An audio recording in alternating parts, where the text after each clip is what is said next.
So later that night... Yeah, she was definitely raped as a child. Also... she gets stabbed in the back. Interesting bit of symbolism there. The knife is still in her back and she has a chest wound where just the very tip of the blade is just barely poking through. Something about that just really makes my skin crawl. So she's still alive and well despite having been impaled on a knife, and naturally that causes her to freak the fuck out.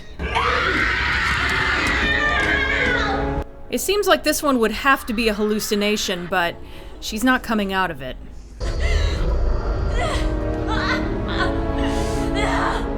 She finally comes up with a plan to get the knife out of her back. She can't be killed now, but she can definitely still feel pain. Don't worry, I've already hit my Ring reference quota for this one. Only he can bring you back, Amy. What the fuck have you done to me? Nothing. Pinhead is back about an hour in. Nor will I. Who are you? Why did you do this to me? Who I am is no concern of yours. And you may be assured that this is not my handiwork. He actually said something really similar in Inferno. Where are you? What I am, who I am, is no concern of yours. I am not the killer. Ask yourself this.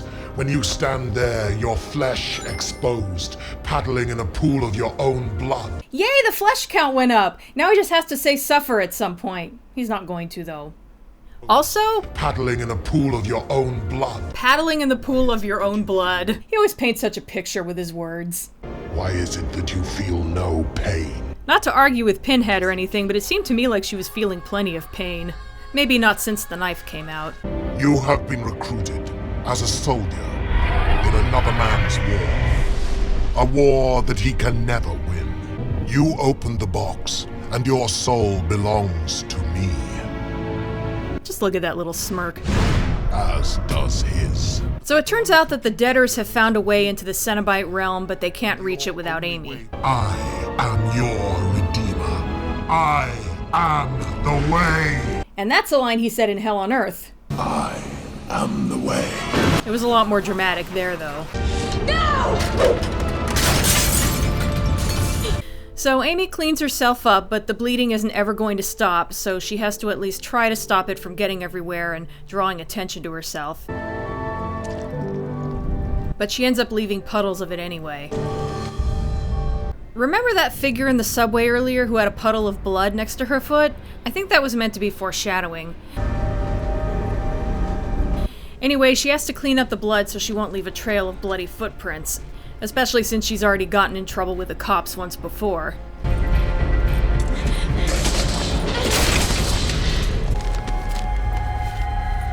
Pretty clever. Don't even start. So back in the train, she goes to talk to Joey again. I need you to fucking help me! And he just tells her to go with the flow. There's nothing you can do about it anyway. We're all just pieces in Winter's puzzle. Big help. Would do anything to go to the edge, to the extreme. You know what our biggest problem is? Neither of us know when to get off the fucking train. Metaphor. Joey. The train is looking a lot more hellish now.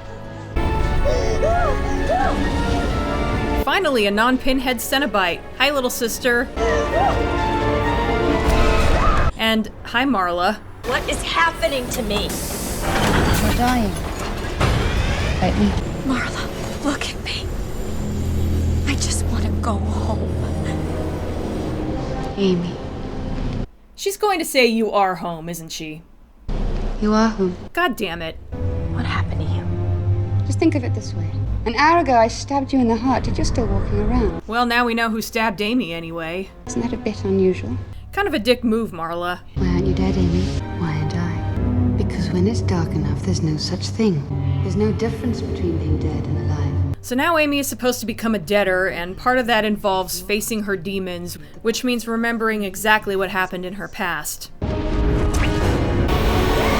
But then she wakes up in a mental institution and Charles is back. I'm trying to get you out of here, back to London. But with that mess you made in your hotel room, they're not going to let you go so quickly. He's being weirdly flippant about that. even for him. That's the best fucking news I've heard in a long time. What say we lose the charm bracelets for now, huh? Unless, of course, you find all this somehow stimulating. Don't drag me into your little fantasies, Charles. You're in a Hellraiser movie. It's too late to back out of the kink. I'm drawing pictures. I'm not sure what the deal is with this girl. I thought she was supposed to represent Amy, Want me to draw your picture? but it seems like she'd have hair more like hers if that was the case. Also, she probably wouldn't have a British accent. What do you think? Wow, she's good for her age. Afterwards, she comes across what appears to be a still living Marla. And what kind of fucked up cartoon is she watching? Anyway, she asks Marla what's going on and why she's there. Ultimate pleasure.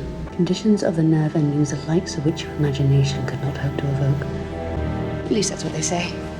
Apparently, for some reason, Winter can't solve the box, and it takes a certain amount of depravity and desperation, so that's why he's been taking these messed up people with dark pasts and messing with them further by killing them and then bringing them back. So he's been on this quest for years, searching for that one mythical person. The one person willing to both join us, and you can solve the puzzle. That wasn't me. But now that Amy has opened the box, there's no way out for her, and the only way to go is forward. You opened the box, and only you can stop him now. Remember that. Looks like you're running out of time. And now she's bleeding again. And now her memory is coming back in full force, and she's almost literally reliving it.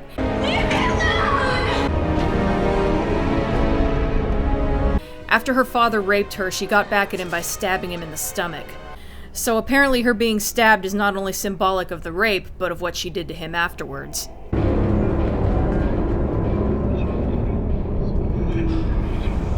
And remembering the entirety of that tragedy was enough to drive her over the edge, because here she is again, this time almost ready to kill herself. It is time for you to finish your journey. I guess this is how he convinces people to kill themselves. He tells them it'll be over if they do, and then he resurrects them. That's fucked up. Come on, Amy. You got that fucked up, destructive thing going on. So Joey is one of the deaders after all. I guess that explains what happened on the train earlier. You see, you're one of us now. All you have to do is take the final step. So she turns the knife on herself. Or not. I don't think so. Go to hell. Cenobites, I choose you!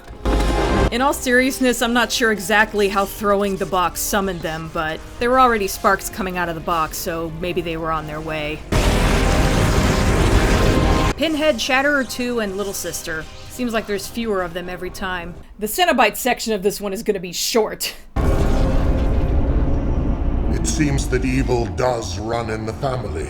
So, not too much of a twist since it was hinted at earlier, but Winter is a descendant of Lumberchand, and he seems to think that that means he outranks Pinhead.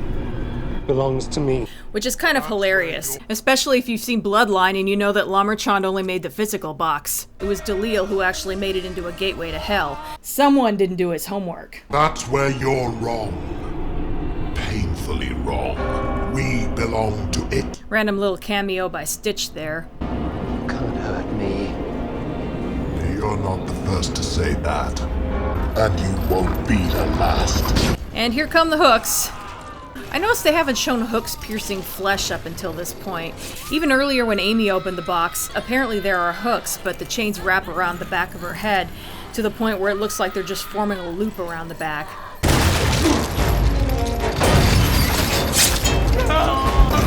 Okay, that time we did, but it went by very fast, almost like they were censoring it. That's the look of a man who is pleased with the work he's done. Okay, there's the money shot. Also, ow! That hook has made a pretty big hole in his face. I like how the other deaders aren't very fazed by this. Okay, Pinhead, tell him how he's fucked up. When you attempted to live beyond death, you entered into my domain. You should be very careful what you wish for. It just might come true. And he goes out like Frank, though he's less cool about it. No one will ever go out as cool as Frank. Jesus wept. And speaking of being careful what you wish for... This world, it obviously disappoints you all. That is why you chose to begin this journey. Allow me to finish what he started. Okay, why the giant snake-like chains? That's really random. For fuck's sake. I hear you, Joey. You opened the box. You brought us all together. So now it's just down to Amy and the Cenobites. Pinhead's like, oh, that's just cute. There's Stitch again. Oh, Hidebound too. Technically, there are a decent amount of Cenobites, just most of them are holdovers from previous movies. Yes, your father is with me, and he is waiting for you. And that sounds like something he said in Hellseeker. They will all be waiting for you at the gates of your hell, the uncle, still lusting after what he cannot have. Even if it wasn't in the final cut. Pinhead doesn't have a lot of original material this time around. We're here to stop this, Amy. Don't let him take you. Only he can bring you back. There is no way back but through me. I didn't give my soul to him. I'm not gonna give it to you. So, somehow stabbing herself causes her to die so she can avoid going to hell? I'm not sure how that works, but okay. I guess because Winter is dead so we can't bring her back? But he already did, so And that causes the Cenobites to be sent back. What are you so mad about? This happens like all the time. By now you should be more like,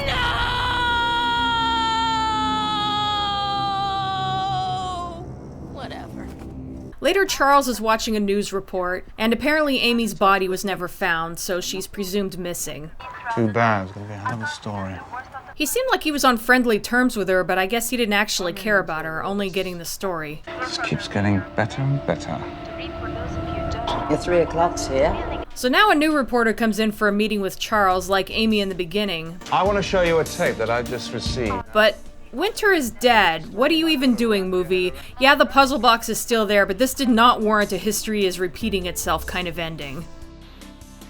This movie crashed pretty hard at the end, but I actually kind of enjoyed it up until that point. Ending aside, if you can separate this movie from the other Hellraiser movies and view it purely as its own thing, it's not bad. It's got some interesting ideas behind it and some interesting visuals. I actually would like to have seen what this would have been like without the Hellraiser elements added. Amy starts off as sort of a cliche badass sort of character, but she's kind of fun, and it's interesting watching her descent into despair when horrible things start happening to her. The actress who played her did a good job. Once she started to break down, I genuinely felt bad for her. And I have to admit that as much as I didn't want to, I do kind of get a kick out of Joey. Not enough to be sad about his death, but he was kind of entertaining. Same goes for Charles, even though his heel turn at the end was totally unnecessary. I'll admit, this is the only Hellraiser sequel where I barely remembered anything about it before watching it again for this video, other than the scene where the knife is in Amy's back. I have to admit that, if nothing else, that stuck with me, and it's a pretty intense scene. But yeah, unfortunately this movie is kind of forgettable, but I wouldn't really call it bad, though it's easily the weakest of the straight-to-video Hellraiser movies. So far. That said, this is one where you can really tell that it started off as another movie. The Hellraiser elements almost don't even fit with the main story. You have this cult leader who brings people to the brink of despair because that helps them to open the box, but then Marla mentions that people have opened it previously, but this way is supposed to make it a better experience somehow. It's really hard trying to make sense of some of this when trying to piece it together with the lore established in previous movies. Honestly, I'm not even sure what the purpose of this cult is supposed to be, despite all of the exposition trying to explain it. It's like they're exploring an alternative way of opening a portal into the Cenobite realm, except that it still involves the box, so what's the point? Regarding Cenobites, this is another area where this movie is kind of disappointing. Not including Pinhead, there are 5 of them, but 3 of those were from previous movies, and of the remaining 2, 1 ended up on the cutting room floor, and he was the most unique. As simple as it is, I like Little Sister's design. Going by my little headcanon that some Cenobites may have started off as non-human, she looks to be the same sort of demon as the Wire Twins, and looks kind of similar overall in the face. There are 5 wires going through each set of eyelids, sewing them shut. At the bottom, they're secured to a bar going through where her nose would be. At the top of her head, they join together and form a ponytail of sorts. She's weirdly cute in a way. Outfit-wise, she appears to be wearing a simple black leather bodysuit. It might just be for budget reasons, but I think it's kind of refreshing to see a female Cenobite who isn't sexualized in any way. Not that I have a problem with that, considering what the Cenobites represent. It's just nice to see something different once in a while. It makes her look younger and more innocent, which might be what her name alludes to. According to the Cenobite wiki, as a human, though I still don't believe she was ever human, she was beautiful, smart, and had everything she ever wanted, though something was missing in her life, which turned out to be the Lament configuration. I've no idea where they got this info, since I'm pretty sure they had stopped making Cenobite action figures by this point. So there's no box to go by. They may have just pulled it out of the air for all I know. It sucks that the most unique-looking Cenobite in this movie ended up only in a deleted scene. Spike has a large and jagged golden spike through his head, with the skin around the hole peeled back and secured with little rivets into a steel helmet. Same goes for the top of his head, exposing his skull. I kinda love how extreme they went with this one. Like, Cenobites are probably some form of undead anyway, but with most of them you can imagine how they could theoretically live with most of those wounds. With this guy, that spike is so big his brain must have popped out the other side when it was inserted. Seeing someone walk around like this would be really surreal. But apparently he's a fan favorite and ended up in the Terrordrome game. When you stand there, your flesh exposed, paddling in a pool of your own blood. You know, I don't have that much to say about Pinhead that wouldn't be repeating myself. He's got some memorable lines.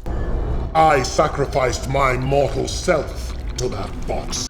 I'm noticing a theme now where Pinhead has a speech at the end where he basically tells someone how they screwed up.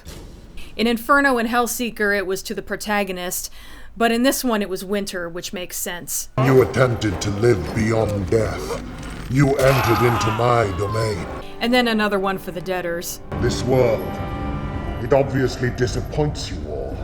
Again, he's fun to watch. He has an okay amount of screen time, but a little more couldn't have hurt.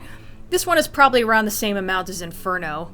At least we can appreciate seeing Doug Bradley play him again. After the next movie, we won't be able to do that anymore. Speaking of which, I stumbled onto a gag reel from this movie on YouTube, and it's interesting how little they actually changed Doug Bradley's voice. If I wanted to harm you, we would not be exchanging pleasantries now. And you may be assured that this is not my handiwork. I thought it'd be more dramatic, but it seems like they only pitch it down a little. So I guess that's all I have to say about Deader. It's entertaining, but not that great. Again, I feel like they were trying to make a good movie, but they didn't succeed as well as with Inferno and Hellseeker. It's visually interesting, and I like a few of the characters, but that's about it. It's hard to think of what else I can say about this one. However, I suspect I will have a lot to say about the next movie.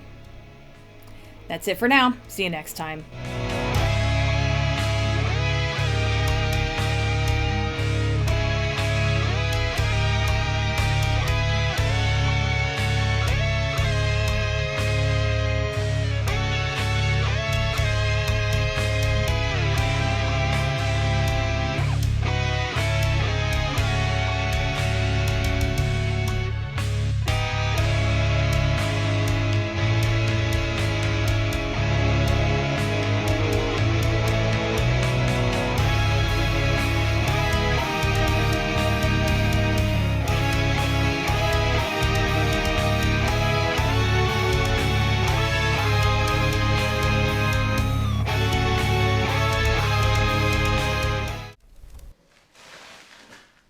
Sorry.